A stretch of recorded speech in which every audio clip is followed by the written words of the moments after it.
So my name is Natalia. I'm the general manager of Stanlake Park wine estate in Twyford, Berkshire.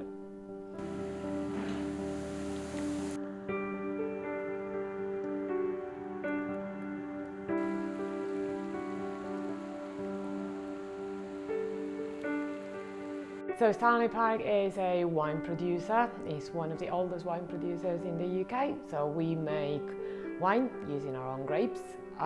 We also have a wedding venue on site. We also do tours and tastings. We have luxury accommodation. And we welcome around 7,000 visitors every year. I did study a vet and I worked as a vet for 9 years. But then I always felt that there was something missing and I wasn't sure what I wanted to do. So that's when I came to Europe for the first time with a scholarship. And then I met Nico. And then I decided I wanted to leave to move in Europe. So I just moved to Europe and see what I was going to do. So I didn't have a job. So I said, okay, well, I'll try to find a job as a vet. And as I was going, I kind of started to like very much what Nico was doing, which is winemaking, because he's a fifth generation winemaker. So there's the only thing that ever crossed his mind was making wine. So I thought, oh, that's actually quite cool. And so I thought, okay, I'm going to study something about wine myself as well. So when Nico is talking, I can also talk and say interesting and smart things. So I started to study, and one course took to another, and I ended up changing completely the career. And I started working in wine as in communication and education, because I used to be a teacher at university in Argentina.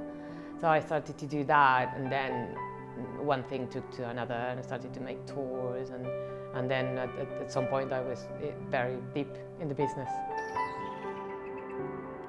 We used to live in many different countries working in the wine industry, and 4 years ago we've been offered the possibility of running Stanley Park and just taking over from the previous management and make the wine and run the whole structure.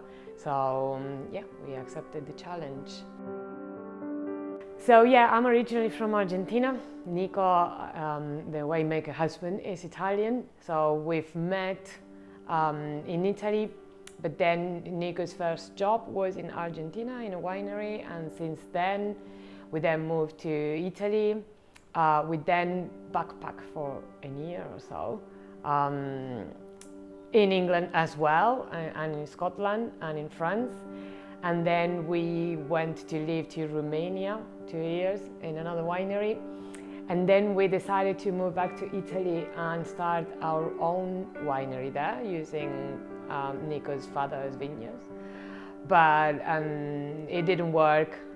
We didn't have the money, and we were waiting for funds that never arrived. So after 2 years of working for other wineries, we ended up here. Well, when we came for the first time in the UK, that was 2013, we were living with different families in rural areas, and we went to Devon and work and live in a pub as well. And we really, really enjoy England. And I know that English people think, well, the weather is not great, it might be, but people is great. People are really great, and everybody is kind and very, I don't know, they're always welcoming everything that is wine related as well. So it was a very nice place to live, and everything really works in England compared to other countries where we lived. But we were really trying to come back to England. We like challenges. We like things that are not super easy, so it's not the easiest place to grow grapes, certainly, due to the weather conditions. But it is a very exciting place to sell wine. And it's also nice because it's the industry of the wine-making industry is relatively new. So you can experiment, you can do what you like without the need of following old rules, that there's loads of them in Italy or in France. You can simply improvise, make your wine as you're thinking, and experiment a lot. and so that's a big plus for England. The problem is that we only occasionally have summer and summer temperatures, so you're gonna get grapes, but not necessarily they're gonna ripen very well. So you might be able to make wines, but the wines are going to be a bit harsh, a bit acidic, a bit astringent, unless you really know how to work the vineyard. So the real challenge is not that it can't be made. It can be made because there's many wineries that make wine. It's just much harder work in the vineyard to reduce the amount of leaves and reduce the amount of grapes, so the few that you take actually ripen. So you make less wine in order to ripen those grapes. Where in other countries, you just literally leave them be, and you're gonna have every year you're gonna have exactly the same crop. But yeah, it's basically the lack of heat, and the summer is too short. And then it might get too cloudy, so it's hard to ripen fruit in general. I think we kind of managed. We kind of know what to do now. Well, Nico knows what to do now, so the first year was a bit of a trial, but it worked very well. The most dangerous part is perhaps April, May, when you can get very bad frosts, and that can really have an impact on the amount of grape that you're going to make. So that's the dangerous part, and it's a dangerous period. So you're very worried every day, checking the forecast and say, is it going to frost tonight? But after that, it's all right. We kind of have some summer from time to time. Well, certainly when we arrived, this place has been closed for 4 years before we came, so it was just open it again, make the community know that we were back selling the wine, because before as the wine was being sold only to restaurants, so it was just very open, welcome the community again. So that was a big goal, just to let people know that we were back. And since that 2019, we've been growing every year at double numbers, really. We double the sales the first year, triple the second year, double again on the third year, so we keep growing and growing.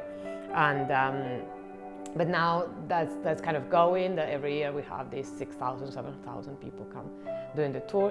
So that's kind of going by itself by now, but then what we're trying to do is just kind of optimize all our process and trying to, our main goal is to make wine that is approachable or affordable to people. And ultimately we have dreams like opening a restaurant on site, maybe one day, or at least having some sort of business where we can make more food, because Nico is a food lover as well. I like the wines here because the fact that it's not super hot or super sunny also gives you wine that are very refreshing, and that's very convenient for us in terms of where the market is going, because people are drinking more and more refreshing drinks. So wines that are heavy and bold, the market are trying not to buy them anymore, so those are getting harder to sell, whereas sparkling wine or refreshing wines are selling better, and that's many experts say that that's related with global warming, and people are trying to drink more fresh things. And England, in general, cool climate countries that make wine have that as a very big plus, because it's all the wines that you make in this country are quite high in acid because the fruit are not super ripened, and that's what actually people want now. So I like those white wines that we make, and those rosé and those sparkling that are very refreshing, compared to white wines in Argentina. It's too hot, so they're a bit bland, they're not really refreshing, and they're harder to drink nowadays. So I think that's very good for England, the industry.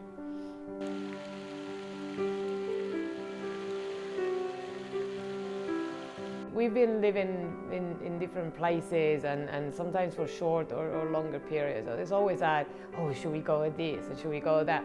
I think for now we're going to stay here because we still have so many things to do. I would never dare to say where I'm going to end my life, because I like the feeling of not knowing, and we're always like, okay, should we change now? But for now we're good, and we have many things that we want to still do and still finish. So I reckon at least a few years of here we're going to be. Who knows where we're going to end? And we always talk like, oh, should we go to America? We've never been to America. Maybe we have to make wine in America. And then maybe after a couple of months, should we go to Australia? Let's make wine in Australia. It just changes all the time, yeah. If Stanlake Park keeps making wine, saying in 50 years, I'm not going to be here anymore, obviously, but I suppose it's going to probably be easier. So whoever is in charge is going to have less challenges. But I hope it will also be remembered as a place where people can come and have fun. What we do here at the end of the day is just selling. We're almost in the entertaining business, really, because people come here, do a tour, have a laugh, and have a drink and enjoy themselves. So I hope people will keep enjoying themselves here, and that everybody will remember Stanlake Park as a fun place to go with friends and family, and not just a boring wine producer. It's just something I hope the community will always remember as a place that you can have fun. I'm always very scared to use the rest of whatever. It's like if you ask me, are you going to live in England all your life? I don't know, probably not.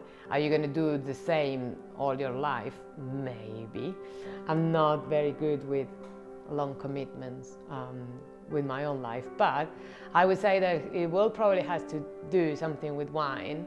I may one day be bored of running wineries, and I might want to decide work for somebody else as a buyer or other things in the wine industry. There's many things that you can do in the wine industry. So I might one day change that. Or I might, when I get old, maybe I move back to education, because maybe I'm tired of walking around, and I suppose you can be an educator nowadays, it's just a computer in front of you. So I very likely will stay in the wine industry. I don't know where or how, that's for sure, and I don't want to know.